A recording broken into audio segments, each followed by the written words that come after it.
Eh bien, bonsoir. Merci pour votre présence, votre intérêt pour la littérature et pour la culture persane. Sylvain m'a fait signe que justement je pensais commencer tout de suite. Et non pas l'heure iranienne. L'heure iranienne, c'est 20 minutes, une demi-heure après, plutôt l'heure suisse. Et donc je vais emprunter une formule que j'ai appris des Iraniens, à savoir je remercie ceux qui ont été à l'heure et je m'excuse auprès de ceux qui seront en retard. On démarre la conférence avec conscience tranquille. Il faut ça. Alors, le livre des rois de Ferdowsi, c'est une œuvre absolument fondamentale de la culture iranienne qui a particulier avec l'identité iranienne, et il faut savoir déjà qu'il existe en Iran un jour de Ferdowsi et de la langue persane. Un jour qui est consacré à Ferdowsi et à la langue persane parce que ça va ensemble, c'est de là qu'on ensemble. C'est l'identité linguistique de l'Iran actuel, depuis 10 siècles, a particulier avec ce livre des rois de Ferdowsi. En persan, le nom de ce jour, c'est Bozorgdosh des Bouzé. Ferdowsi va s'abonner Farsi. L'un ne va pas s'opposer.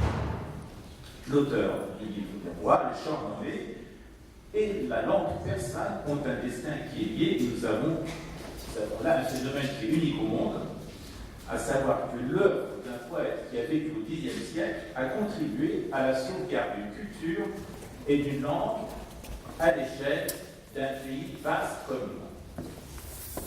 Alors, ceci grâce à une épopée poétique en poétique qui comprend, selon les versions, entre 50 000 et 60 000 distiques étant des vers qui vont par deux, des vers à rime plate. Vous multipliez par deux, ça donne aux alentours de 120 000 vers. Et la forme poétique, et ça aussi c'est essentiel, permettant de mémoriser ce patrimoine littéraire monumental que le livre est. Donc je vais commencer ma conférence avec l'image qui compose l'annonce de notre rendez-vous de ce soir, ce que vous voyez à l'écran. En haut, c'est une représentation de Ferdowsi lui-même. Alors, bien sûr, c'est une œuvre, c'est une fiction, c'est une création de l'artiste. Et qu'est-ce qu'on voit? Ferdowsi qui passe en revue l'armée iranienne.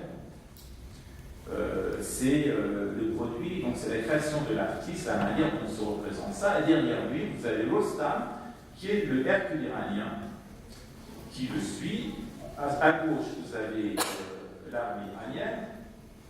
En dessous, ce que vous voyez, c'est le même Rostam, ce même champion fameux iranien qui combat un dragon. Juste à côté, vous avez, alors ce sont des personnages sur lesquels je reviendrai. Juste à côté, à sa droite, vous avez Koumas, qui est le premier roi iranien des temps anciens. Vous avez ensuite deux figures mythiques fameuses, à savoir Zol, ce jeune homme qui a les cheveux blancs, le père du Rostam, donc ce Hercule iranien, et qui est accroché aux ailes du phénix, que on prononce Simo en persan. Et puis, tout à fait à droite, vous avez un autre souverain légendaire nommé Tamuras, un autre roi des temps anciens, en lutte contre les démons que l'on appelle les divs. Je reviendrai sur tous ces personnages, mais tout de suite, je vais vous montrer quelques courtes séquences vidéo. Alors, je vais essayer, parce que je ne suis pas très fort en technique, mais de les faire succéder. Alors, ça, je vais quitter déjà. Hop. Première séquence vidéo.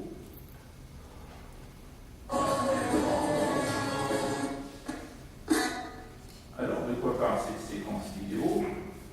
Il s'agit de Shahram Mosedi, un chanteur très populaire, un chanteur iranien, qui va réciter des poèmes de la légende de Corvée le Forgeron.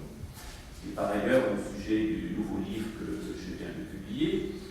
De cette séquence, il faut retenir en particulier l'image de l'étendard iranien, dont le récit se trouve dans le livre des rois. Alors, ce que je vais vous montrer, c'est surtout ça, surtout pour objet de vous montrer à quel point ce livre des rois est encore vivant. est encore vivant dans le quotidien des Iraniens.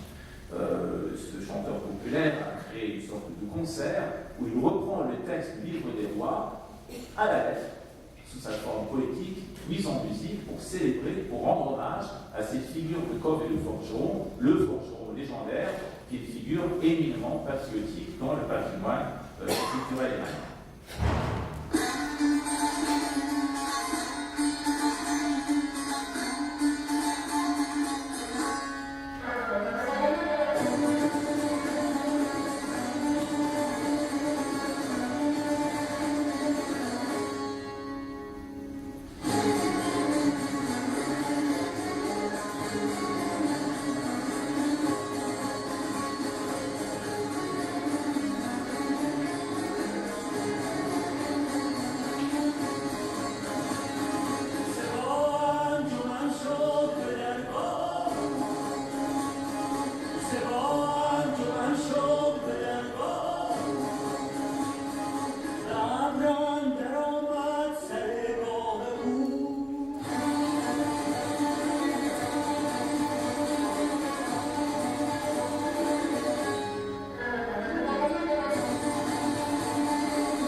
Vous avez vu une fraction de seconde cette image de l'étendard national iranien qui est porté par ce cavalier, qui est une figure éminemment patriotique du livre des rois qu'on montre encore, sur lequel encore aujourd'hui, au XXIe siècle, on réalise des concerts.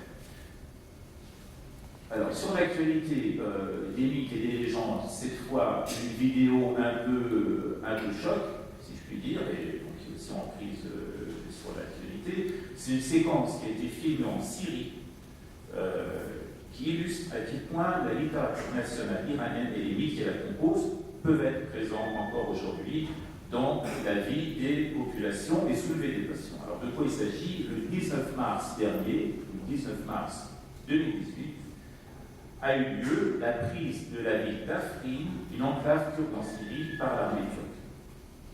On assiste à la destruction de la statue de Kov, le forgeron, installée sur une place principale de la ville. Kov, le forgeron, est considéré comme l'ancêtre des Kurdes, un peuple indo-européen au même titre que les Perses, qui a mené le peuple iranien à la révolte contre un tyran qui s'appelle Zarok, envahisseur venu de l'Est. Alors, ce qu'on constate, c'est que ces figures continuent à vivre encore aujourd'hui à travers le quotidien des peuples, qu'ils ont un pouvoir de ralliement. Et ces figures disent que nous faisons partie d'une culture, d'une histoire, d'une civilisation. Le pays voisin de la Syrie, la Turquie, vise à redevenir ce que fut l'Empire ottoman, et a donc intérêt à effacer les traces culturelles de l'Empire perse, qui a été son grand rival dans la région. Les Kurdes, eux, ils ont besoin d'affirmer leur identité à travers ce symbole mythique fort qui est le forgeron Kov. Et puis, on vise à redevenir, après des années, la grande puissance du Moyen-Orient qu'elle a été sous les Safavides au XVIIIe siècle, sous le signe de l'islam chiite, et bien avant, sous les Sassanides et les Achéménides, sous le signe de la religion zoroastrienne. Et dans tout ça, le livre des rois, c'est un socle, une référence culturelle considérable où le sentiment national peut puiser pour durer et s'exprimer. Alors, donc, on va visualiser cette séquence.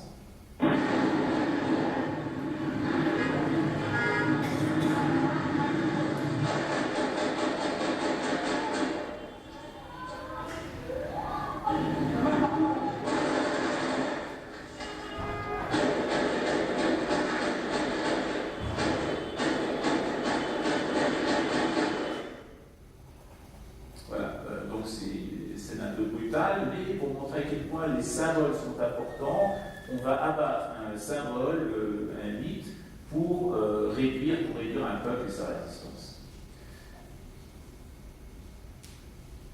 Sur le plan de la création artistique, il existe nombre de réalisations musicales inspirées du Livre des Rois. C'est par exemple de Hamid Otabassem, chanté par Obayoun Chachayon. S'il y a des Iraniens dans la salle, ils savent que c'est le fils du grand chanteur classique Mohammad Chachayon.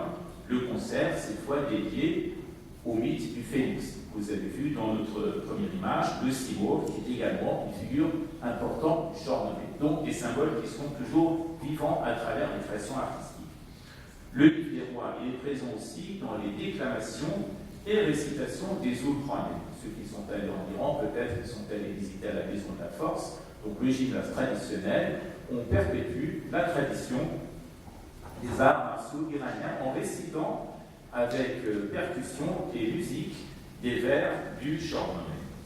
Les poèmes du Chordonnay, du Livre des Rois, sont aussi repris par les conteurs populaires, qu'on appelle les napoles, qui est l'équivalent des troubadours et des aèdes dans le monde occidental. Dans les maisons de thé, on chante les exploits des guerriers de l'Iran ancien. Je vais vous proposer une petite séquence vidéo pour l'illustrer.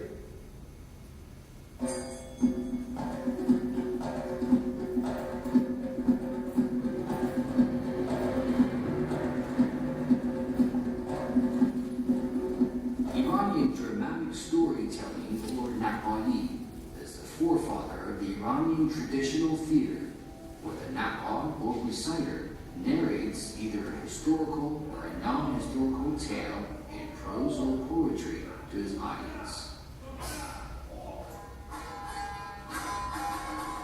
Structurally speaking, Naqali is of two major forms. One is sung and accompanied by musical instruments, and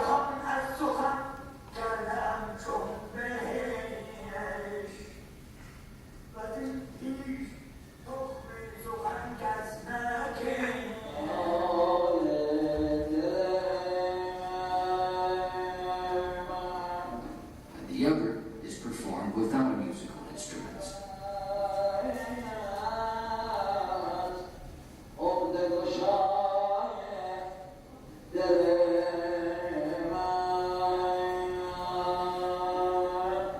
Yes, it is based on Naqal's mastery in acting and command of vocal music, which is to be enjoyed in certain parts of the performance.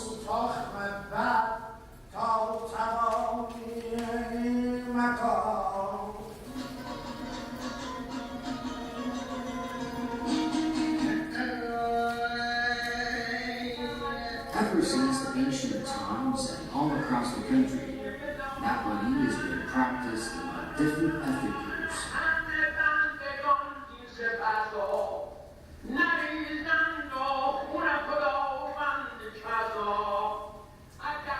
In various forms, at different places, and in various genres of epic, mythical, legendary, and Alors, donc là, vous voyez, le Livre des Rois, il est récité par des conteurs, ce qu'on appelle des napoles, qu'on peut comparer au troubadour médiéval en France. Et alors, fait aussi et chanté, récité par avec ou sans instrument de musique, vous avez vu en plein désert, dans des cafés, dans des salles de spectacle. Et la forme traditionnelle, ici, c'est dans ce qu'on appelle le rafetronné, la maison de thé, la maison traditionnelle de thé.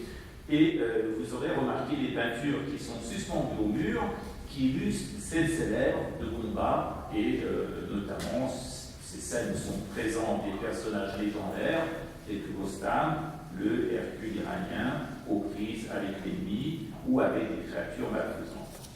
Voilà, et donc on s'arrête sur cette image de maison de thé traditionnelle. Et maintenant, je vais passer, donc j'en finis avec les vidéos, et je vais passer sur les images fixes. Voilà.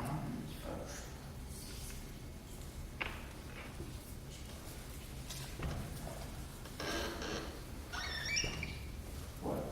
Et vous avez ici une représentation d'une maison traditionnelle.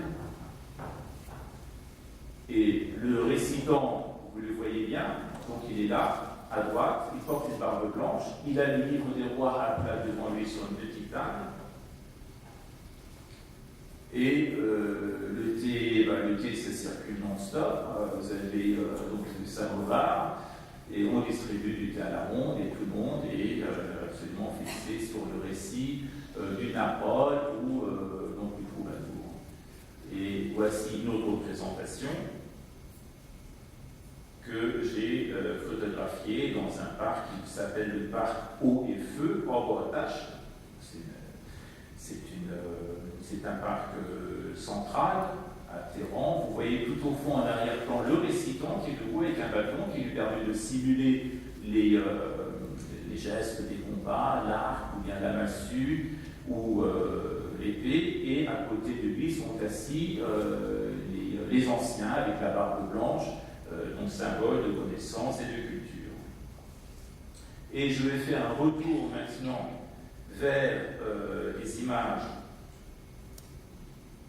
avec la figure de Kof et le forgeron. Tout à l'heure, on a vu les vidéos, donc celle de la ville de Afrin en Syrie, pour vous montrer à quoi ressemblait la sculpture. Donc, avant qu'il soit abattu, ici vous avez le drapeau de l'IPG, qui est l'unité de protection du peuple, donc la branche armée du parti de l'Union démocratique syrienne, donc c'est un mouvement kurde. Et voici à quoi ressemblait la statue quand il était encore debout, la statue de Kof et le forgeron, l'ancêtre des Kurdes, qui porte donc sur l'épaule la masse, le marteau, et qui tient le flambeau dans la main droite pour exprimer la présence et la continuité de la culture nationale kurde. Vous voyez donc que l'œuvre de Ferdowsi est présente également en dehors des frontières de l'Iran. Maintenant, quelques représentations à Téhéran même, où le poète a donné son nom à l'une des places centrales de la capitale. Alors forcément, ça s'appelle la place Ferdowsi. Avec cette statue que tous les Syriens connaissent, avec ici le fameux turban de Ferdowsi que l'on reconnaît parce qu'il est surmonté d'une éclate tout à fait en haut. Au pied de Ferdowsi, vous voyez qu'il y a un bambin qui est assis, et peut-être parmi les Iraniens qui sont présents parmi nous, quelqu'un pourrait dire qui est ce bambin. Peut-être qu'il n'y a pas beaucoup d'Iraniens, parmi les Français peut-être. Le bambin, vous allez le retrouver un peu plus tard dans d'autres images. C'est le père, il s'agit du père du fameux Rostam, le Hercule iranien, qu'on a retrouvé, qu'on avait retrouvé au sommet d'une montagne, et c'est pour ça qu'il est représenté au milieu de rochers. Et à côté de cet, alors bien sûr, Ferdowsi tient toujours sous le bras le livre des rois, le Shahnameh, très volumineux. Et sur cette même place se trouve une fresque murale d'un artiste qui s'appelle Abbas Bazia Genji, inspiré du Shahnameh de Shah Tahmasp. Alors, c'est un Shahnameh prestigieux du nom d'un manuscrit célèbre. Et cette fresque a été réalisée sur 700 mètres carrés à l'occasion du jour de la célébration de Ferdowsi et représente le combat de Rostam contre Afrasiab, le roi des Turcs des Tartares. Ferdowsi apparaît aussi à l'étranger, par exemple en Italie. Ainsi, cette statue est offerte par la ville de Téhéran à la cité de Rome. Il est ici écrit Poeta nazionale, poeta nazionale persiano, poète national perse. Italie à l'étranger. En Iran, vous avez un peu partout des représentations des personnages clés de l'épopée de Ferdowsi. Ainsi, cette sculpture de Rostam dans la ville de Mashhad, qui est la capitale de la province du Khorasan dans l'Est. Vous avez par exemple cette statue équestre de Siorbash, un héros iranien, incarnation de l'honneur et de la fidélité, dont le parcours histoire fut une tragédie, que je vais vous raconter tout à l'heure. C'est une forme un peu modernisante. Et donc cette statue se trouve dans le parc dont je vous ai parlé tout à l'heure, le parc Eau et Feu, à 2 pas d'un pont fameux. Je vous engage à vous balader sur ce pont, qui s'appelle le pont de la nature, pour l'État. Ces figures sont présentes un peu partout dans le quotidien des Iraniens, et ces personnages, avec ces personnages du livre des rois, et donc ce que j'ai tenté de faire, c'est vous montrer l'omniprésence de cette culture à travers différentes formes de représentation, avec une fonction essentielle du Shahnameh, qui est sa fonction identitaire. On est iranien par le Shahnameh, par ce que raconte le Shahnameh de Ferdowsi. Son autre fonction, tout aussi essentielle, réside cette fois dans la préservation de la langue persane. Alors pourquoi la langue persane? Donc un élément fort aussi de cohésion nationale, parce que cette langue a été fixée une bonne fois pour toutes grâce au livre de Ferdowsi, qui a traversé les siècles jusqu'à nous. Une langue qui n'a pas bougé depuis le Xe siècle. Alors quelle est l'origine de ce livre? Il est d'origine pré-islamique, c'est une certitude, et on retrouve nombre de réminiscences, de récits figurant dans l'Avesta, qui a été composé aux alentours de l'an 1000 avant Jésus-Christ, qui est le corpus des textes anciens envoyant à l'enseignement de Zoroastre. Et on a constaté que les rois et les héros du Shahnameh, qui a été rédigé lui au Xe siècle, on voyait un écart de 20 siècles, qui a été rédigé au Xe siècle, ont également leur nom dans l'Avesta. Par exemple, Falidoun, le héros Falidoun, le prince Falidoun, roi des premiers temps de l'Iran, qui apparaît dans le livre sacré zoroastrien sous la forme de Svaïtaona. Donc un long parcours entre les textes sacrés anciens et le livre de Ferdowsi. Alors avant d'aller plus loin, je vais vous proposer rapidement quelques repères chronologiques pour mieux situer la période pré-islamique. Donc la période où, avec l'écrit, on peut poser les bases de cette tradition littéraire. La dynastie, les grandes dynasties, la plus ancienne, c'est celle des Achéménides, qui va de 550 à 330 avant Jésus-Christ, avec Cyrus le Grand, le fondateur, qui monte sur le trône en 559 avant Jésus-Christ. La période est connue aussi en raison des guerres védiques. On nommait les guerres védiques, en fait, c'était des guerres perses, j'aurais fallu dire. On voyait plutôt le terme des guerres perses, grâce à Darius et Xerxès. Ensuite, vous avez la dynastie des Parthes Arsacides, qui va de 240 avant Jésus-Christ à 224 après Jésus-Christ. Donc 3 siècles avant Jésus-Christ, 3 siècle avant et 3e siècle après Jésus-Christ, donc une période transitoire. Et vous avez la dynastie des Sassanides de 224 à 651 après Jésus-Christ, une période qui correspond à un véritable âge d'or de la civilisation iranienne. Il y aura des réminiscences de toutes ces périodes dans le livre des rois. Alors, il y a peu de souvenirs dans le Shahnameh des temps achéménides, et les époques Parthes et Sassanides, par contre, sont bien plus présentes. Dans tous les cas, Ferdowsi a puisé son inspiration dans une matière qui est foisonnante, dont l'essentiel a été rassemblé et organisé dans des livres qu'on appelait, on les nommait Fatroy Normak. Fatroy Normak, qui signifie livre des rois, en moyen perse, dans la langue pardelle. Alors, qu'est-ce que c'est que le moyen perse? Quelques repères maintenant sur les langues parlées dans l'Iran ancien, depuis l'Antiquité jusqu'à la conquête arabe. La plus ancienne langue, c'est la langue avestique, qui est la langue de l'ensemble des textes sacrés de la religion mazdène qui forme l'Avesta. C'est une langue parente, éloignée du vieux perse, donc il y a l'avestique pour les textes sacrés, et puis ensuite vous avez le vieux perse qui est utilisé dans les inscriptions datant des rois achéménides, que vous pouvez voir à Persépolis, Narchéostam, donc ces inscriptions en vieux perse. Vient ensuite donc la langue pahlavi ou moyen perse. C'est une langue iranienne qui était parlée à l'époque parthe et à l'époque sassanide, qui descend du vieux perse. Et enfin, ce qu'on appelle le persan et non le farsi, le persan, une langue indo-iranienne, toujours apparentée au vieux perse et donc descendant aussi du moyen perse, de l'époque parthe et sassanide. Donc, avestique, vieux perse, donc premier volet, ensuite moyen perse ou pahlavi, et pour finir, le persan qu'on parle encore aujourd'hui en Iran. Le livre des rois lui, il a vu le jour en langue moyen-perse. De quand date ce livre? Alors, il existait bien avant Féodossie, et le Shahnameh originel aurait été rédigé sous le dernier sassanide, qui était Yazdegerd III. Ensuite, il y a eu la conquête arabe. Les exemplaires ont été brûlés et dispersés, mais à côté, il existait une multitude de récits fragmentaires de ce patrimoine normaque qui constituait une somme de souvenirs de l'Antiquité iranienne, à la fois substance du passé et support de la conscience nationale. Donc une quantité considérable de textes absolument dispersés après la conquête arabe. Alors, côté linguistique, comment ça se passait au lendemain de la conquête arabe au 7e siècle? Et pendant les 2 premiers siècles qui ont suivi la conquête, les temps islamiques, les 2 premiers siècles des temps islamiques, la seule langue littéraire pratiquée en Iran était l'arabe. Vers la fin du 9e siècle, des dynasties iraniennes commencent à se former dans l'Iran oriental.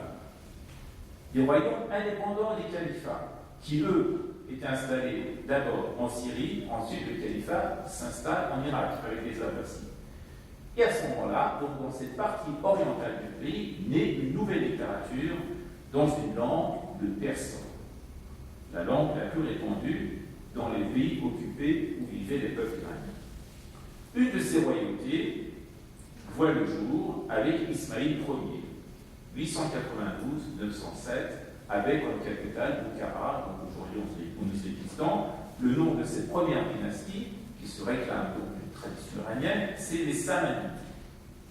Ils prennent le contrôle de la Transoxiane et du Khorasan, donc la grande province de l'Est.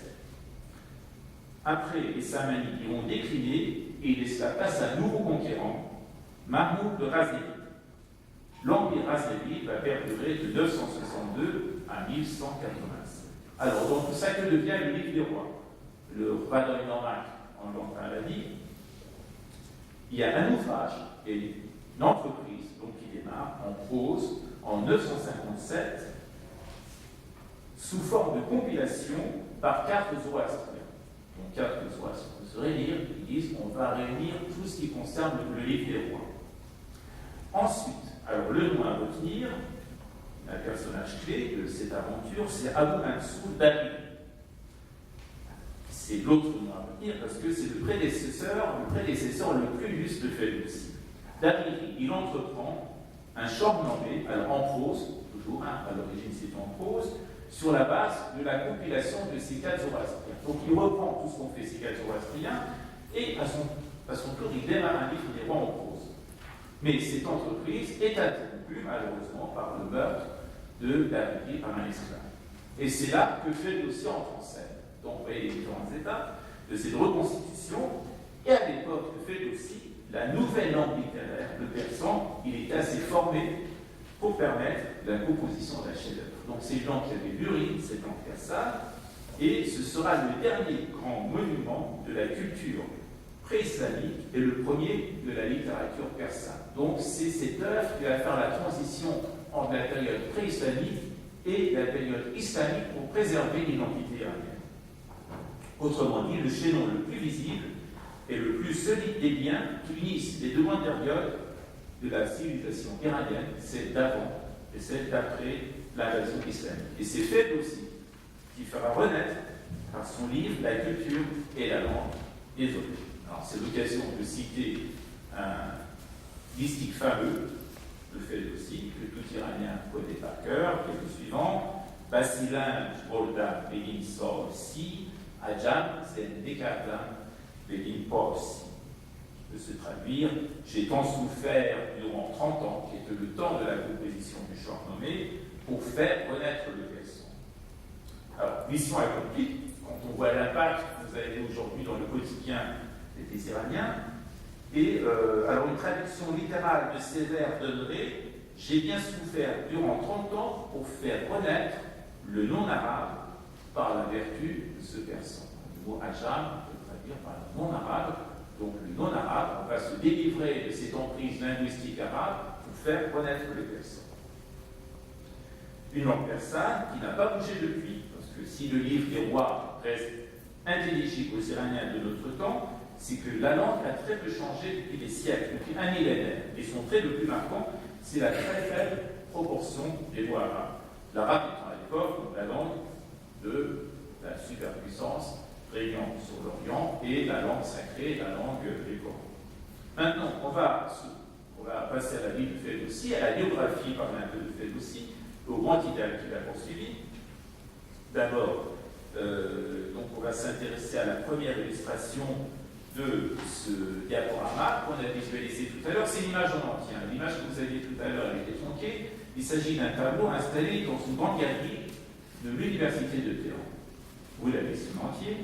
Et c'est un passage en revue, je vous l'ai dit tout à l'heure, de l'armée iranienne par Ferdowsi. Je n'ai pas trouvé de commentaire de l'œuvre, mais je ne crois pas me tromper en la décryptant de la manière suivante. À gauche, vous avez, à l'ouest de l'Iran, vous avez l'armée iranienne. Sabre clair, aligné derrière une haie fleurie. Alors c'est fleuri forcément parce qu'on est en Iran. À droite, l'armée du Touran, l'ennemi héréditaire, donc les Turcs. Il n'y a pas de fleurs. Et on voit que ce sont des peuples nomades à cause des tentes. Et ce que vous voyez ici, c'est la frontière naturelle, donc la frontière historique est l'Oxus. Le fleuve Oxus, c'est le nom grec, qui correspond à l'Amudalio en persan et au Ceyhun en turc. Donc c'est la frontière historique entre l'Iran et le pays des Turcs. Alors que fait Ferdowsi? Il arrange l'armée iranienne, il l'arrange avec probablement des poèmes patriotiques. Derrière lui, on voit Rostam, donc le héros iranien, qui brandit un drapeau sur lequel est écrit forcément le mot Iran. En toile de fond, donc ça tout le monde le reconnaît, c'est le fameux volcan sacré iranien, le Damavand, symbole éternel de stabilité et de puissance. Dans le ciel, un ange, ici, qui pourrait être un Izad. Izad, c'est la garde rapprochée de Amur-Mazda, le seigneur zoroastrien. Et puis vous voyez le phénix dont on a parlé tout à l'heure, le simurgh, symbole également de force sacrée, illustrant l'aura divine. Et cette fresque pourrait illustrer le but qu'a poursuivi Ferdowsi durant toute son existence, redonner à l'Iran sa grandeur passée par la puissance de la poésie. Vous voyez ici Ferdowsi donc dans une représentation idéalisée, toujours avec son livre sous le bras, et avec ce fameux turban avec les Grecs. Et à présent, quelques repères biographiques. Son nom, Abul Qasim Ferdowsi vient du mot Ferdos, paradis, donc c'est son titre, Abul Qasim, le paradisiaque, qui serait né aux alentours de 935, mort aux alentours de 1020, surnommé le recréateur de la langue persane. Il est né dans la province du Khorasan, la grande province orientale de l'Iran, frontalière avec le Turkménistan et l'Afghanistan, dans le village de Badji, qui était un petit village à côté de la ville de Tous. Il est né dans une famille de la noblesse rurale, qu'on appelle les Dehqan, des propriétaires terriens, et il s'appliquera à recueillir les anciennes traditions de l'Iran. À 65 ans, il va chercher un protecteur. Parce que voilà, il n'y avait pas d'éditeur à l'époque, il n'y avait pas de Gallimard, il n'y avait pas de Hachette, on allait voir les rois, les seigneurs, les puissants. Donc il se rend à Razdan, la ville de Razdan d'Afghanistan. Puis il se met sous la protection du sultan Mahmoud, dont je vous ai parlé tout à l'heure. Le sultan lui passe commande. Il dit ok, donc je te passe une commande d'un livre des rois au tarif d'une pièce d'or par vers. Super affaire. Et donc je constate que le travail dont je suis moi-même poète, c'était bien plié à l'époque. Je fais aussi la traduction de poésie, et c'est plié 2 ou 3 euros le vers. Donc je pense que si j'étais né à l'époque de Ferdowsi, j'aurais aussi fait des affaires. Donc c'est dire que la poésie est tombée bien bas. Mais c'est pas tout, l'entourage de Mahmoud de Ghaznavi est très envieux. C'est des jaloux, et il faut remarquer que 50 000 pièces d'or, c'est trop pour un hérétique. Un hérétique, parce que Ferdowsi était chiite, et Mahmoud de Ghaznavi était sunnite. Alors Mahmoud se laisse influencer, au final, il décide que Ferdowsi ne touchera que 20 000 pièces d'argent. Ferdowsi, alors, donc, dépité, selon la légende, quand Ferdowsi touche cet argent, il va craquer tout ça au bain. Il va au bain, il dépense toute la somme, il donne donc en bière, il dépense en bière et donne en pourboire au personnel. C'est un jeu de mots facile. Et il écrit contre le roi une vive satire avant de s'éloigner au plus vite de la capitale. Alors cette satire est célèbre. Je vais vous lire la traduction que j'en ai faite en français. Ô toi, roi Mahmoud, sultan le conquérant, si tu ne crains quiconque, redouble le Seigneur. Avant toi, bien des rois dans ce monde sont passés, régnant sur la terre et portant la couronne. Tous, bien plus que toi, maître de renommée, de trésors, de diadèmes, de trônes, de guerriers, qui ne firent que le bien, ne guérirent que le droit, n'usèrent jamais du mal, ne commirent de bassesse, prodiguèrent la justice aux soumis de la terre, n'adorèrent d'autre Dieu que le pur Créateur. De ce monde n'ont voulu qu'un exemplaire destin, de leur vie n'ont cherché qu'un noble achèvement.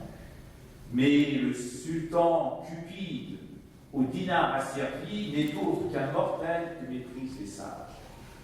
Et quelques vers plus loin, il en remet une couche. Le roi, n'ayant la main sur la porte du savoir, n'aurait su me confier au trône de la fortune. N'ayant pas d'étendard porté par sa lignée, alors c'est grave, hein, parce qu'il dit que le roi n'est pas d'ascendance royale. Il n'a su gratifier le porteur de bannière. Si le roi d'un père royal tenait son sang, sur mon front il aurait posé la coiffe d'or. Et si d'une mère illustre il était engendré, alors là il le traite carrément de bâtard, des flots d'or et d'argent me viendraient aux genoux. Il aurait été généreux. La grandeur absente de sa race, il n'a su entendre les louanges des grands de ce royaume. Et donc il y a ce dernier mystique qui est un peu étrange et mystérieux. La paume du sultan, celui qu'on dit glorieux, porte le 9 dans le 9 et le 3 dans le 4. Alors ça veut dire quoi ça? La paume du sultan porte le 9 dans le 9. Alors il s'agit des chiffres, hein. C'est pas une nouveauté. Porte le chiffre 9 dans le 9 et le 3 dans le 4. Est-ce que quelqu'un a une idée de ce que peut signifier ce message dissimulé, ce message cryptique? Alors, on peut penser qu'il s'agit de numérologie, c'est pas du tout ça, c'est pas du tout le sens secret, c'est très simple. La paume du sultan, donc paume ouverte signifie générosité, paume fermée signifie avarice, une paume fermée, on voit apparaître un 9, le chiffre 9 d'un côté, le chiffre 9 de l'autre, donc un 9 dans le 9 et un 3, donc la paume fermée, 3 creux dans 4 saillies, et le 3 dans le 4. Donc le sultan Mahmoud, c'est un radin, c'est un peintre, parce qu'il a et tient en permanence sa paume fermée. Et ceci suffit à faire entrer donc, le sultan dans une colère phénoménale, bien sûr, Ferdowsi a déclaré, en tout temps, elle est très loin, et pendant quelques années, donc, elle démarre cette fuite de Ferdowsi, et plus tard, donc, selon la légende, pris de remords, le sultan Mahmoud a compris qu'il a gaffé, et il décide donc, de se faire pardonner, et il envoie une caravane pleine d'objets précieux à tous, donc la ville le fait aussi, mais c'était trop tard, et donc selon la légende, quand ce convoi faisait son entrée par la porte de Bloodball, donc de la porte opposée à l'opposé de la ville, un autre convoi funèbre, celui-ci, portant le linceul de Ferdowsi, faisait son entrée par la porte de Vincent. C'est ceci pour donc cette légende autour de la ville de Ferdowsi. Et c'est le moment de parler argent maintenant. On va parler argent et valeurs artistiques. Il faut savoir que le Shahnameh Livre des Rois est également forcément le livre par excellence que les rois se faisaient fabriquer. Donc ils investissaient énormément, ils les faisaient réaliser la France et jamais en Iran un livre n'a eu autant de valeur que le Livre des Rois. les Shahnameh étaient réalisés dans des ateliers royaux, ils ont coûté, et coûtent encore aujourd'hui plus que jamais des fortunes. Ce sont des œuvres d'art au même titre que les tableaux des plus grands maîtres. Et très convoités par les plus grands collectionneurs internationaux. Je vais juste vous citer à cette occasion 3 manuscrits célèbres du livre des rois. D'abord, alors pourquoi? Oui, d'accord, pas encore. Donc d'abord, un des plus célèbres, c'est le grand Shahnameh de Shor Tarbas, donc d'époque séphélide, appelé aussi Shahnameh Bouton. C'est un manuscrit réalisé entre 1522 et 1535 dans les ateliers royaux de la dynastie safavid. Il comportait, parce qu'il a été dispersé, 380 feuillets, dont 258 peintures. Il a mobilisé au moins 15 des plus grands peintres du royaume. Ancienne propriété d'Edmond de Rothschild, super investisseur. Il est vendu par Rothschild en 1903 et se trouve actuellement dans différentes collections occidentales après sa dispersion. Donc, il a été dispersé par un marchand qui s'appelle Arthur Bouton à partir de 1959. 78 peintures se trouvent actuellement au Metropolitan Museum of Art de New York. Alors, pourquoi on les dispersés? Parce qu'ils étaient invendables. Ils n'avaient pas de prix.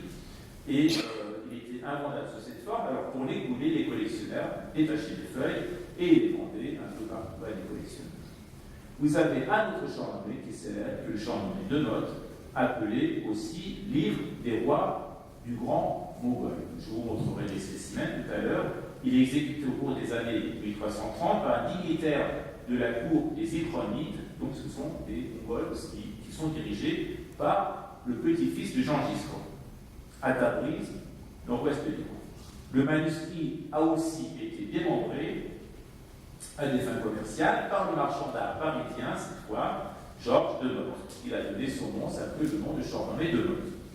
Il existe 58 miniatures qui sont encore recensées dans les collections publiques et privées. Et puis enfin, troisième Shahnameh célèbre, le Shahnameh de Boyson Road, réalisé en 1430 pour le prince, qui s'appelle Boyson Road, petit-fils de Tamerlan, et c'est un des plus anciens et des plus complets manuscrits du Shahnameh. Il est conservé en entier aujourd'hui au musée du palais du Golestan à Téhéran. Donc, si vous allez à Téhéran, c'est un incontournable, le palais du Golestan. Je peux mettre la référence, c'est le manuscrit 711. Ça, il ne faut pas le louper.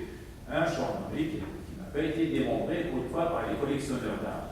Donc on voit que c'est un livre à la fortune diverse, des styles notamment spéculateurs, et il existe des exemplaires du Shahnameh absolument magnifiques, des grands volumes, donc c'est vraiment très grand, très épais, des illustrations superbes, et vous qui avez des euros, si vous allez en Iran, la monnaie iranienne est tellement dévaluée que vous pouvez absolument acheter des livres magnifiques, des exemplaires du livre des rois. N'oubliez pas de revenir avec un superbe livre des rois illustré avec des miniatures. Alors, quelle est la particularité de ce livre des rois? Pourquoi cette épopée ne ressemble à aucune autre? Quel est son trait marquant? Alors, voilà, j'ai parlé tout à l'heure de cette fonction identitaire, mais il se trouve que l'épopée nationale iranienne, ce n'est pas une simple histoire, comme la colère d'Achille, l'accrochage de Moscou, la légende de Roland ou l'Odyssée. C'est l'histoire de tout un peuple, c'est l'histoire de tout un pays qui était confondu avec l'univers. Parce que les Iraniens disaient, voilà, l'Iran c'est le monde.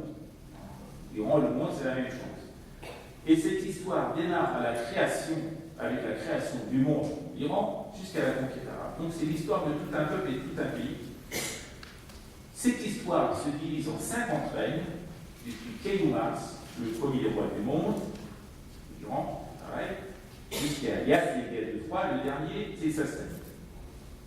Voilà, et donc je vais suivre pour vous montrer un peu comment est constitué, comment est divisé ce livre des rois, une division qui a été faite par un grand iranisant, orientaliste, qui est Gilbert Lazare, qui était mon directeur de thèse, qui malheureusement est décédé, et c'est l'occasion de lui rendre un hommage récemment, le 6 septembre, et donc j'en parlerai un peu encore tout à l'heure. Le professeur Lazare établit 3 divisions, donc dans le livre des rois. La première période, le premier tiers, le premier grand volet, correspond à la période des Kishdadiens. Les Pishtaliens, ce sont les premiers rois qui ont été des rois civilisateurs. Et je vais vous proposer un arbre généalogique pour mieux comprendre toutes ces filiations. Voilà, on y arrive. Donc, c'est la généalogie des Pishtaliens. Ça commence avec le premier créé qui est Kiumas. Je ne sais pas si vous verrez certainement mieux que moi, c'est plus grand. Et il se poursuit jusqu'à Ilaj. Voilà. Il se poursuit jusqu'à ce roi qui s'appelle Ilaj. Et donc, après, Ilaj, ça correspond à la division du monde en trois pays.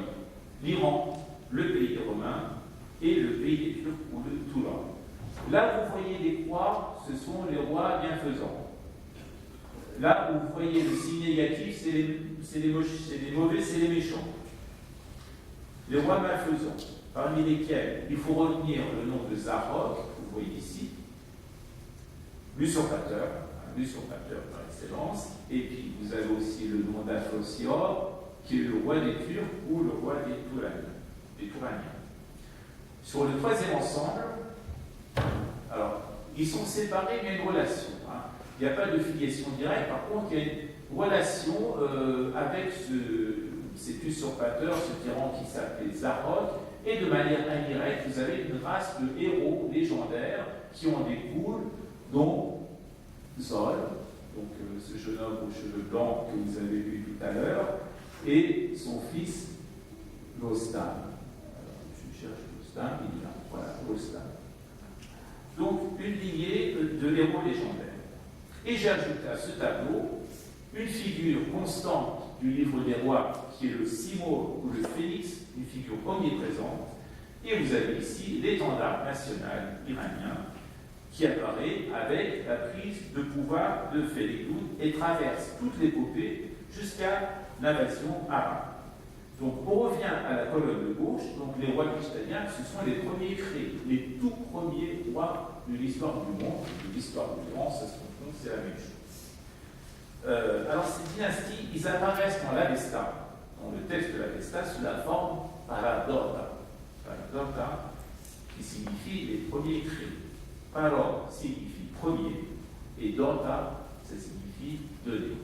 Dorda, le persan, le français, le germain, les langues germaniques, les langues latines ont une même origine, une origine indo-européenne, et il existe aujourd'hui le mot data. Ça veut dire data, donc c'est l'ensemble des données. Et les Pishtaliens, donc ce sont les premiers rois, les premiers données dans l'histoire du monde. Et donc ces Pishtaliens, ce sont ceux qui ont enseigné aux hommes tous les arts. On va faire connaissance donc, avec ces messieurs. Le tout premier roi Pishtalien s'appelle Kiumas. Vous voyez assis ici. Pause.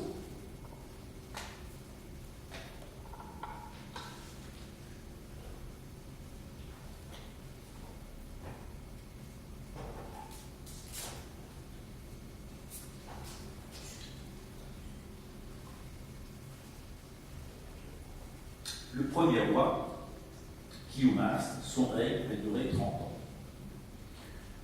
Dans les textes zoroastriens, il est désigné sous le nom de Gaïa Maretan. Gaïa signifie vie, Maretan signifie mortel. Donc je disais que la langue persane et la langue française, même origine indo-européenne, Maretan, Mordan, mortel. Donc, même origine. Donc le premier roi mortel, puisqu'avant, il n'y avait que des êtres immortels. C'est le premier roi à pratiquer la justice. Il enseigne aux hommes à se vêtir et à se nourrir. Le deuxième roi s'appelle Hushain. Vous voyez ici, donc en action. Son règne a duré 40 ans. Il a appris à tirer les métaux de la pierre, il a maîtrisé le feu, il a inventé l'art du forgeron. Dans l'Avesta, il apparaît sous le nom de Haushiana, qui signifie, Haus signifie bien, le radical, Shia signifie choix, donc le bon choix. Souverain, le bon choix. Le souverain suivant, donc le troisième, de l'ère des Pishtaliens, voilà, donc c'est une miniature qui fait partie de la série des illustrations du fameux Shahnameh de Shor Amos, dont je vous ai parlé tout à l'heure. Il apparaît dans un combat contre les divs. Voilà, vous voyez ici les divs, les démons. L'œuvre appartient donc à Arthur, dont j'en ai parlé tout à l'heure, et il se trouve au Metropolitan Museum of Art de New York. Alors, un livre, c'est quoi? Là, vous avez des livres, vous en avez qui sont ici, ils sont attachés, ils sont enchaînés, il est en train de les assommer avec la fameuse massue à tête de bœuf. Un div ou daïva en avestique, c'est un esprit maléfique qui aime causer la douleur et la destruction. Leur chef s'appelle Ahriman. Le reposant sont les Lisèdes ou les génies bienfaisants. Le div célèbre entre tous et le div blanc. Je vous montrerai tout à l'heure. Le règne de cet Armouras a duré 30 ans. Alors, petite parenthèse étymologique, Tam signifie puissant. Vous avez, les Oriens savent le nom de Rostam. Il a, donc Rostam a un surnom qui est Tam. Tam signifie puissant, Tam signifie corps puissant. Il a un surnom, son surnom c'est Divin, l'enchaîneur de démons. Alors qu'est-ce qui se passe durant le règne d'Armouras? Un jour, il surprend le chef des démons qui s'appelle Ahriman, il le maîtrise, il l'enfourche, il saute sur son dos et l'oblige à faire le tour du monde. Vous n'avez pas besoin d'internet à l'époque pour faire le tour du monde, vous avez bien un démon, un tour du monde. Et pendant qu'il est en voyage, les divs se mettent à semer la destruction. Et Armouras doit écourter son périple pour prendre les armes et repousser les démons. Il capture les 2 tiers et il assomme le reste. Donc là, vous voyez, ils sont en train de les assommer. Les divs demandent grâce et ils lui promettent un marché. Ils lui proposent un marché. Ils lui proposent de lui livrer un merveilleux secret s'il veut bien leur laisser la vie sauve. Il accepte. En échange de leur libération, les divs lui apprennent à lire et à écrire. Et ils font de lui un homme sage et érudit. C'est comme ça que les humains apprendront l'écriture grecque, arabe, chinoise, persane, sordienne, l'équivalent des sites. Alors, pas un mot dans le genre nommé ni de l'allemand, ni du français, ni du belge, donc langue orientale.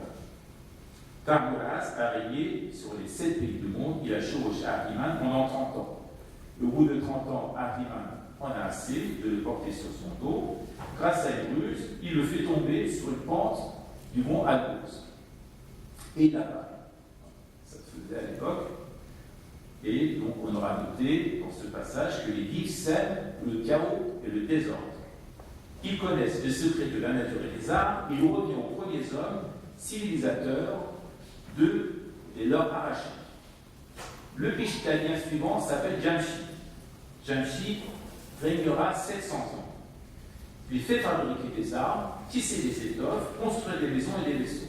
Il découvre les métaux et les pierres précieuses, les parfums, les remèdes. Alors, ce qui fait aussi de particulier, il organise la société en 4 classes. Il dit, voilà, tout le monde n'est pas pareil, attention, il y a des classes dans la société. Tout en haut, les prêtres.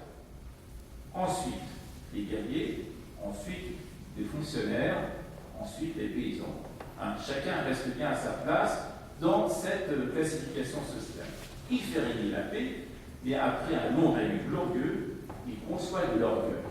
Il conçoit de l'orgueil et se dit, moi j'ai fait tout ça, j'ai besoin de personne, je suis meilleur. Il a la grosse tête, et qu'est-ce qui se passe? À ce moment-là, la grâce divine le quitte.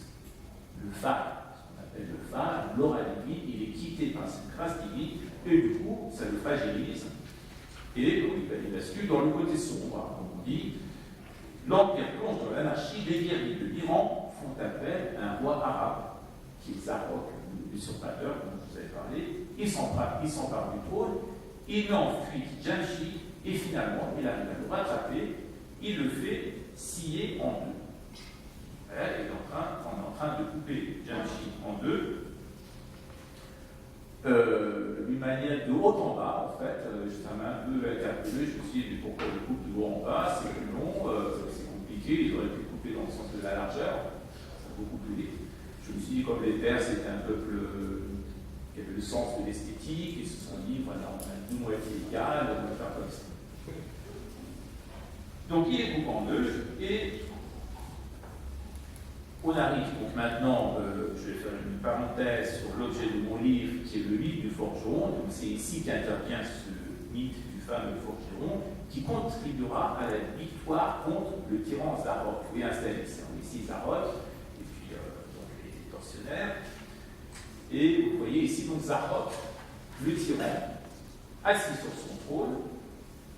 Il est, donc dans la suite, s'introduit une rupture dans la lignée des rois kishtaliens, donc il rompt cette continuité, il prend le pouvoir et il régnera 1000 ans. C'est le règne le plus long de l'histoire du Shorman. C'est une créature du démon qui s'appelle Éblis. Alors c'est arrivé comment? Et vous voyez qu'il a des serpents sur ses épaules. Ça, c'est la particularité de Zarok. Il a un serpent sur chaque épaule. Iblis, le roi des démons, avait déposé un baiser pour lui rendre hommage sur chaque épaule. En fait, c'est une ruse, et de chacune de ses épaules a jailli un serpent. Et comme ces serpents se nourrissaient peu de cervelles humaines, il fallait tuer chaque jour 2 jeunes gens pour les rassasier. On pense un peu au mythe du Minotaure. Et donc, c'est absolument. C'est un carnage, parce que tous les jeunes donc, ils sont emprisonnés, on les tue, on les met à mort pour prendre leur cervelle, pour prendre ces serpents.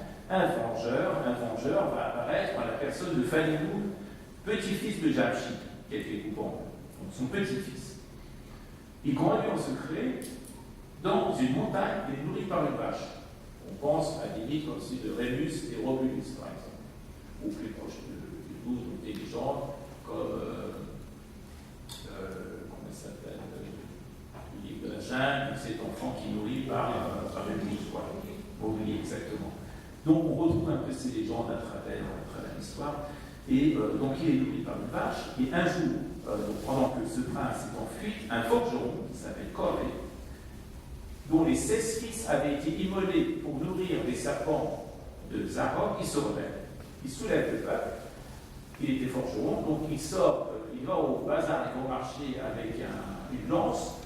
Au bout de cette lance, il suspend le tablier en cuir qu'il portait en tant que forgeron, il agit comme étendard pour allier le peuple. Et tous, donc le peuple iranien va rejoindre Félédoun, et ils disent voilà, donc on est venu te chercher, c'est toi le roi, on est avec toi, on va renverser le tyran. Et quand Félédoun voit cet étendard improvisé, il le décore avec du brocart, avec des pierres précieuses, il dit dorénavant ce sera l'étendard national de l'Iran. Et donc cet étendard deviendra la bannière nationale de l'Iran, elle va traverser tout le livre des rois jusqu'à la fin du règne des Sassanides. Zarok va être enchaîné par Falidoun dans une caverne du monde Araban, où il sera retenu jusqu'à la fin des temps. On dit que quand le volcan entre en éruption, c'est le signe que Zarok est en train de secouer ses chaînes. Alors, il ne faut pas oublier les Kurdes dans cette histoire. Une légende veut que 3 chevaliers vont se faire passer pour les chirurgiens, donc trépaneurs de crâne, pour donc retirer la cervelle de ces jeunes qu'on emprisonne, et à chaque fois, ils arrivent à libérer un jeune sur 2. Donc, ils le délivrent, le jeune s'enfuit, à la place, ils mettent de la cervelle de bouton. Et c'est ce qui donne au serpent, donc, un jeune, 2 jeunes, 100, des milliers de jeunes comme ça sont libérés grâce à ces 3 chevaliers qui vont se réfugier dans la montagne, et c'est ce qui va donner naissance au peuple kurde. Et c'est pour cette raison que les Kurdes considèrent Kové, le forgeron, comme leur ancêtre. Voilà. Donc chaque année, il donne une représentation théâtrale de cet épisode du livre des rois. Le Kishtadien suivant s'appelle Falidoun, donc le petit-fils de Jamshid, dont le règne va durer quand même 500 ans. Et il retrouve le phare revient, donc la fameuse aura divine qui avait quitté son grand-père revient. Alors ici, Falidoun, vous ne le voyez pas, parce qu'il s'est métamorphosé en dragon. Hein, il avait ce don. Alors pourquoi il s'est métamorphosé en dragon? Pour mettre ses fils à l'épreuve. Ses 3 fils, donc San, Tour et Iraj. Alors, on va voir comment ils vont réagir face à un dragon. Le premier, San, c'est un poltron, vous voyez, là il prend la poutre des scampettes, il tourne les talons, il s'enfuit. Le second, Tour, Alors lui, c'est un colérique, c'est un sanguin, il ne réfléchit pas, il sort son sabre pour entrer dedans et le foncer, donc il comprend que la violence. Par contre, le troisième, Iraj, donc, qui est le plus avisé, il s'approche du dragon et il entame la conversation. Il dit, c'est pas la peine de t'en prendre un bout, on est trois, tu es tout seul, il vaut mieux que tu passes mon chemin, c'est pas un bon plan de t'en prendre un. Et devant cette réaction, Khaldun, il se dit, Khaldun considère que c'est le plus avisé, c'est le plus intelligent de ses fils, et c'est en fonction de ces trois réactions, de ces mises à l'épreuve, qu'il va décider du partage de son royaume. Alors comment ça se passe? Il va donner l'Occident ou le pays des Romains à Sal, il va donner donc l'Asie centrale, le pays des Tourans à Tours, et bien entendu, le pays le plus beau, le plus fameux, le plus prospère, donc sera donné en héritage à Iraj, le fils préféré de Jamshid. Alors, suite à ça, bien sûr, encore une fois, la jalousie, il s'engage une rivalité entre Sal et Tours d'une part et Iraj de l'autre. Les deux premiers convoitent le royaume du troisième, ce qui va mener à sa mise à mort. Et ce sera Manucher, le descendant de Khaldun, qui va tirer vengeance. Donc l'aventure des Pushkaliens, les premiers rois, va continuer jusqu'à Galchos, qui sera le dernier roi mythique. Donc ça c'était le premier volet. Et l'Iran va sortir de ce cycle mythique pour entrer dans l'ère historico-légendaire. Le deuxième grand volet du livre des rois, qui constitue le centre du livre, il s'agit de l'histoire des rois Kiyanides. Les rois Kiyanides, et donc tous les Iraniens connaissent les héros familiers de cette période, qui s'appellent Bostan, Boudaz, Gil. Boudaz, par exemple, c'était un héros, un champion qui avait 70 fils, tous des preux valeureux. Et il est probable qu'une dynastie de rois portant le nom de Kovi signifie roi en Iran oriental, a régné à l'est de l'Iran, où s'exerçait l'activité de Zoroastre. Dans le Shahnameh, il y a d'autres légendes importantes, donc celle du cycle sistanien. Donc sistanien, c'est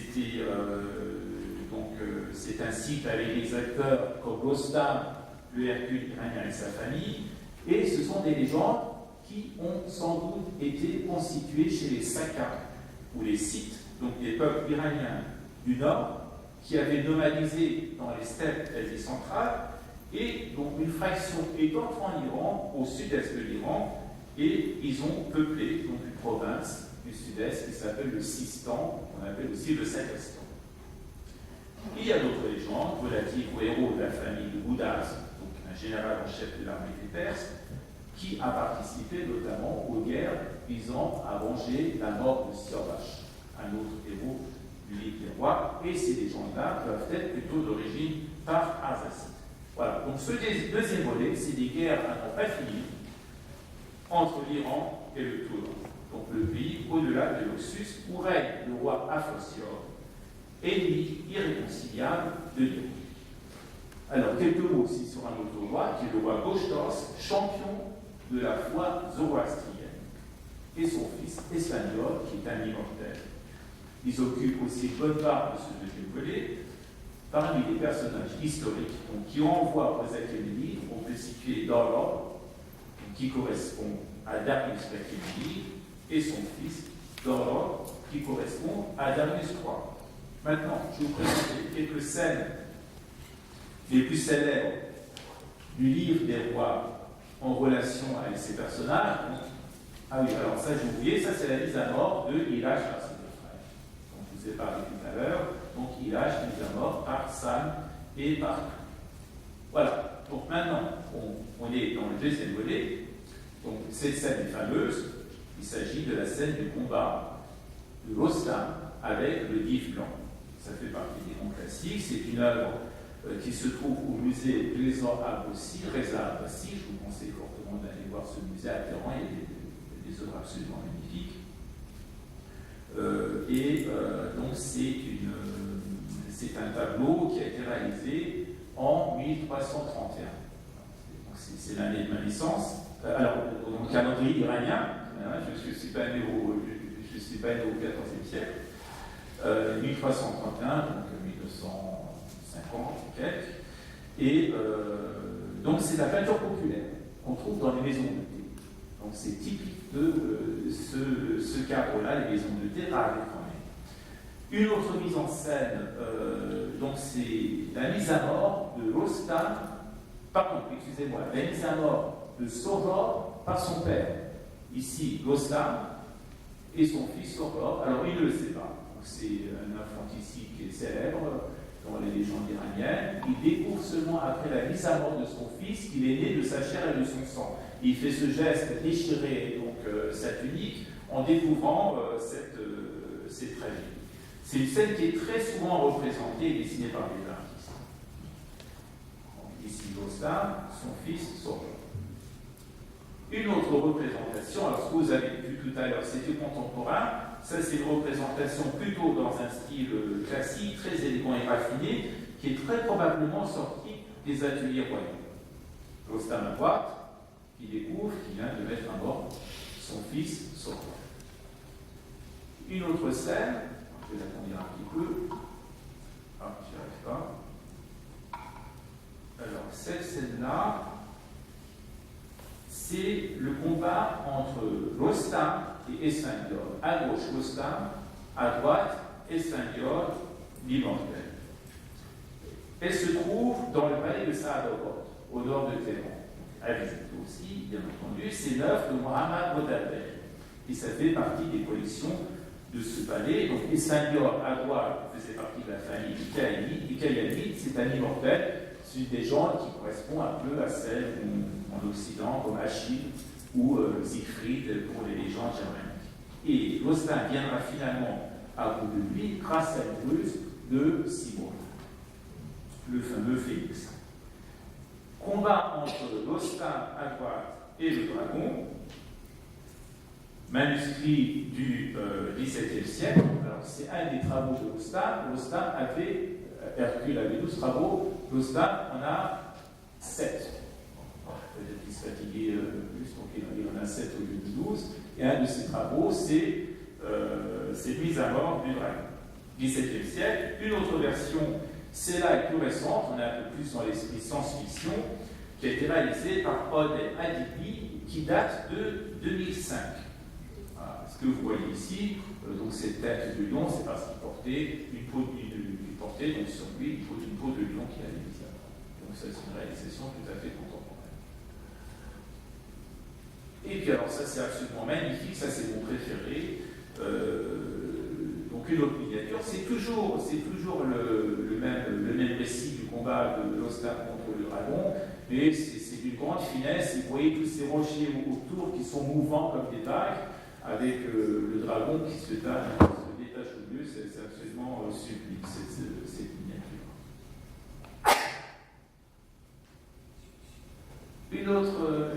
Un autre épisode des exploits de Rostam. Ici, c'est un combat contre Akvan le Div. Alors, Akvan le Div semait la terreur, ce démon semait la terreur parmi les troupeaux. Le roi demande à Rostam d'aller s'en mêler, de mettre fin à ce carnage. Rostam se met à la recherche du Div, donc ça traîne en longueur. Il s'arrête pour se reposer, il s'endort, et pendant son sommeil, arrive le Div, il l'attrape, il le soulève avec le rocher sur lequel il s'est endormi et le jette dans la mer. Rostam reprendra le dessus et parviendra à vaincre le Div. Une autre représentation, alors c'est une œuvre du peintre Moïse Mansour, maître d'Ispahan, donc ça date du milieu du XVIIe siècle, il se trouve au Metropolitan Museum of Art à New York. Alors il a une particularité, c'est très rare, c'est pour ça que j'ai choisi. Vous voyez que on voit ses attributs masculins. Donc c'est le genre de représentation qui est très rare. Ensuite, alors ça c'est une version pour enfants. Alors je trouve ça tout à fait aussi récent et donc plutôt dans l'esprit un peu baroque, très travaillé, toujours dans cet épisode du combat de Rostam contre Akvan le Div. Maintenant, vous allez voir d'autres scènes en relation avec une autre légende qui est celle de Sirovash. Siorvash était le fils du roi Kékopous. Sa belle-mère s'entiche de lui, et elle avait flashé sur lui, elle dit, elle essaye de le séduire, mais il n'y arrive pas. Alors, elle est députée, elle n'est pas contente du tout, elle l'accuse d'avoir tenté de le violer. Pour prouver son innocence, Siorvash est contraint de subir l'épreuve de l'ordre. Il doit traverser un bûcher en feu, le jugement dû par le feu, il en sort sain et sauf, frais et dispo, et donc ça permet d'établir un parallèle avec le récit biblique de Joseph, le fils de Jacob, qui a été vendu comme esclave en Égypte, et donc il a promettre, vous savez, donc un officier du pharaon, du Potiphar, la femme de Potiphar tente de le séduire, il repousse ses avances, et donc on le fait incarcérer, et finalement il sera libéré. Par contre, pour Siorvash, ça ne se passe pas aussi bien. Il est contraint, donc sous la pression qu'il subit à la cour et autres, il est contraint de prendre la fuite et de se réfugier chez l'ennemi dans le pays du Touran. Donc il traverse le Sus, il va dans le Touran, se réfugier, parce que ses rapports avec son père ne s'arrangent pas, et dans ce pays du Touran, finalement, il sera exécuté sur les ordres du roi touranien, qui est Afrosiab, que vous voyez ici. Voilà, c'est une œuvre de Hassan Esmoïzodé. Vous voyez le roi entouré de ses généraux. En arrière-plan, on voit la femme de Siorvash, qui est la fille d'Afrosiab, qui était retenue par les soldats, elle est fouettée. Et plus tard, alors donc il est décapité, et plus tard, c'est son fils Kéroso qui retournera donc dans le Touran pour le venger. Donc Kéroso, un roi Kéyani, fils de Siorvash et de Phananis. Alors, ça se présente comment? Donc son fils, il naît dans le pays du Touran, il grandira là-bas, et dans la maison d'un général touranien qui s'appelle Pilan-Bissé, un général d'Afrosiab, et donc, qui est le père d'une autre femme de Siorvash. Alors, il s'est passé beaucoup de choses pendant qu'il était là-bas. Et le seul Touranien à être en bon terme avec les Iraniens. Alors, vous voyez ici, dans la scène suivante, Kéroso qui quitte le Touran pour retourner en Iran. Kéroso se trouve ici. Voilà. À côté, vous avez sa mère, Phananis. Ici, vous avez un héros iranien qui s'appelle Kivr, qui avait été envoyé par le roi d'Iran pour le ramener au pays. Ici, à Afrosiab, et à côté, Pilan-Bissé, le fameux général. Voilà. Donc, bien entendu, il traverse l'Oxus. L'Oxus, vous avez tout de suite reconnu l'Oxus, la frontière naturelle, et ils se rendent en Iran, ils prennent la fuite. C'est une œuvre de Hossein Bourlan Orossi, donc toujours un grand nom de la peinture populaire dite de maison de thé. Et maintenant, c'est la guerre, donc la revanche, Kéroso affronte Afrosiab. C'est le règlement de compte. À gauche, l'armée iranienne. Ce que vous voyez ici, c'est très probablement l'étendard national iranien, donc qui remonte à Corvée-le-Forgeron. Et à droite, donc l'armée des Touraniens. Donc, deuxième grand volet du livre des lois. On passe maintenant au troisième volet, le dernier tiers de l'ensemble, qui reprend l'histoire, cette fois, de la dynastie sassanide, qui a gouverné l'Iran du début du IIIe siècle après Jésus-Christ jusqu'au milieu du 7e siècle. Alors, il est question d'Al-Bachir, le fondateur, Shortwood II, le guerrier aventurier, Barbangoud, autre grand roi, qui était un féru de chasse, Kesor Nushirvan, ou Khosroes Ier, incarnation de la sagesse et de la justice, et puis un des plus célèbres, Khosrow Parviz, en français Khosroes II, Parviz en persan signifie victorieux, c'est l'équivalent de Firenze. Et le règne donc de ce Khosrow II a été synonyme de faste et de grandeur. Et enfin, le tout dernier, donc c'est le déclin, c'est la fin de l'Empire perse, Yazdégerd III, qui sera le dernier des 53, dont le poète pleure le destin misérable dans son livre. Alors, les grandes actions épiques du deuxième volet font ici place aux aventures de l'histoire, du roman et de la fable. Voici une scène qui représente le roi Barbon, on surnommait Barbon ou Barbon l'Onage, parce qu'il est venu chasser l'Onage, qui combat un dragon. C'est un roi sassanide qui a régné de 420 à 438-39 après Jésus-Christ.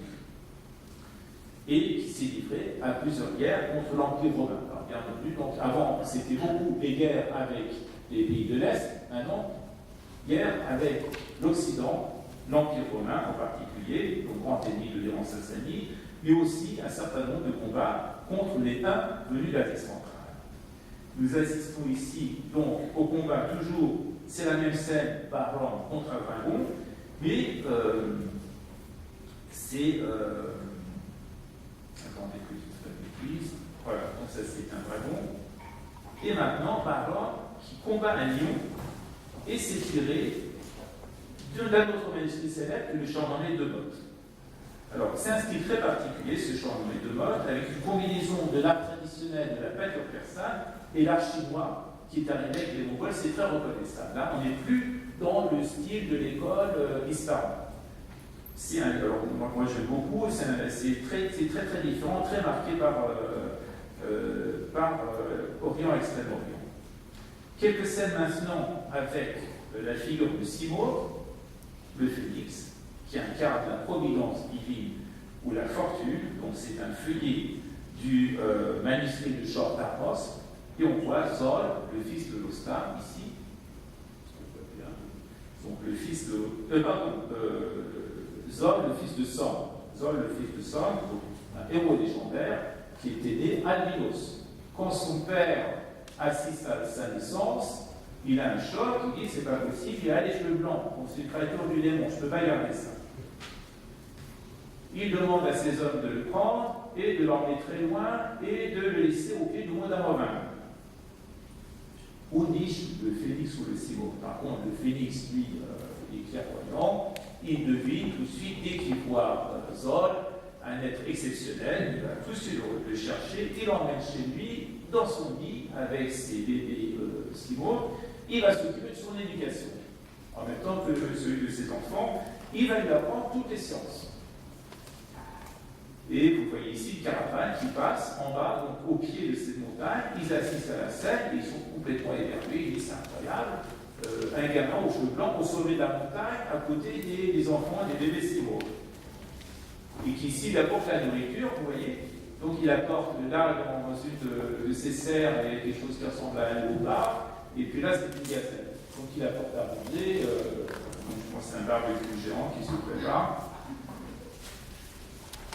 Les hommes, les voyageurs qui vont vite prévenir Sam, le père de Zol, ils disent on a vu ça, et Sam, d'un seul coup, les Israélites disent ça alors, il faut que j'aille voir ça, il faut que j'aille sur place. Il se précipite au pied du mont d'Amovin, il voit effectivement son fils qui a grandi, qui est devenu grand, vigoureux, et alors bien entendu, le mont d'Amovin, c'est quand même 5610 mètres d'altitude, c'est pas évident d'aller jusqu'au haut.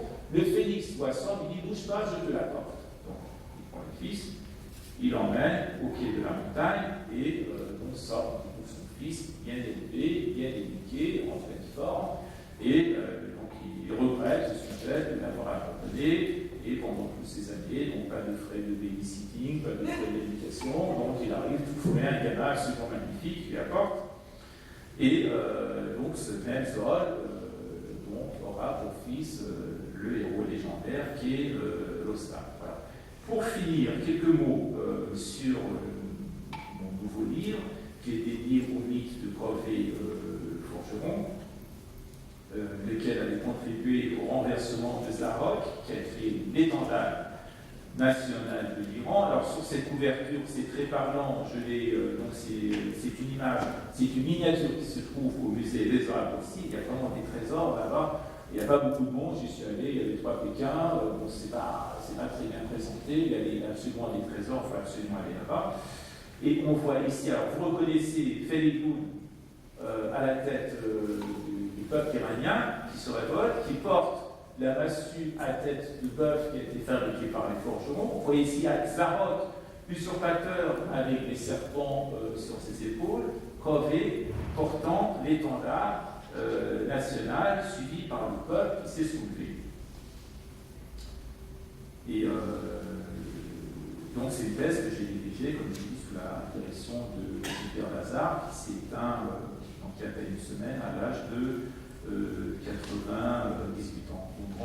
Un grand spécialiste de l'Iran qui a rendu des services inestimables à la culture iranienne. Alors, une scène qui, alors c'est contemporain, mais qu'on représente souvent, qui met le tyran, donc c'est une scène célèbre ou Kové, met le tyran face à ses injustices et à ses exactions. Pardon. Une autre représentation qui relève un peu plus de la science-fiction, montrant Kové le forgeron portant l'étendard national. Et puis alors ça, c'est une fresque qui est mondialement connue, la célèbre mosaïque exposée au musée de Naples, où on voit les troupes à droite, les troupes achéménides. À gauche, c'est l'armée d'Alexandre. Ici, on voit le roi Darius qui prend la fuite devant l'armée d'Alexandre. Et derrière le roi, le drapeau iranien, malheureusement, donc on a vu un coup de marteau, on enlevé les mosaïques, on ne le voit pas, donc on ne saura jamais à quoi ressemblait cet étendard. Et ce que vous avez vu tout à l'heure, c'est la forme la plus courante sous laquelle on imagine que cet étendard existait. Voilà. Alors, quelle est la part du mythe, quelle est la part de la légende? On ne le saura jamais. Et puis, ce mythe est resté vivant encore là au début du XXe siècle, c'est devenu un symbole aussi de résistance. On le retrouve dans un journal publié en persan à Berlin, qui s'appelle Kové, tout simplement, par les nationalistes iraniens entre 1916 et 1922. Ici, un autre tableau qui fait partie de la série des œuvres exposées dans la grande salle faite aussi de l'université de Téhéran. On voit Félédoun terrassé avec la massue à tête de bœuf, Zarok l'usurpateur. Et puis une page du manuscrit de Bryson Hall montrant le tyran, Zarok, enchaîné dans une caverne du monde amorphine pour les siècles des siècles. Voilà. Et pour finir, donc hommage à Ferdowsi avec une vue de son mausolée à tous, donc au premier plan la statue, et au deuxième plan le mausolée, et je vais faire un focus donc, sur cette façade du mausolée où l'on voit inscrit donc, un poème du livre des rois qui fait fonction d'épitaphe, et dont je vais vous lire la traduction que j'en ai faite. Et en fait, ce qui est écrit, ce poème, dans ce poème, c'est l'histoire de Ferdowsi lui-même. Au nom du maître de l'âme et de l'intelligence, au-delà duquel nulle pensée ne s'est allée, au maître de l'univers et du ciel changeant, à celui qui la lune illumine ainsi que l'étoile du matin et le soleil. Il est plus haut que toute renommée, tout signe, toute croyance. Il est celui qui peint les astres au firmament. Il y avait jadis un livre des temps anciens, là où était nombre l'histoire, chaque mot bat, un fragment en possédé, chaque être avisé d'une parcelle bénéficiée. Il y eut un Pacharon, né parmi les Téhrons, brave et illustre, sage et magnanime. Il aimait à chercher les actes des anciens, il aimait recueillir les mots du temps passé. De chacune des provinces, il fit venir à lui un ancien des Moabs pour rebâtir l'ouvrage. Il s'enquit alors des fées des rois du monde et des guerriers illustres à l'étoile bienheureuse, sur comment ils bâtirent l'origine du monde, qui ainsi nous parvint si misérablement, et comment, sous le signe d'une bienheureuse étoile, chaque jour, ils surent accomplir des exploits. Ces nobles, devant lui, un par un, récitèrent les dits des souverains et la course du monde. Il écouta leur discours et composa un livre digne de renom. C'est le souvenir qu'il a laissé parmi les hommes et des grands comme les humbles célèbrent ses louanges. Voilà, donc, comme cet hommage a fait aussi, je vous remercie de votre écoute et je suis à votre disposition si vous avez des questions en espérant que je pourrai répondre.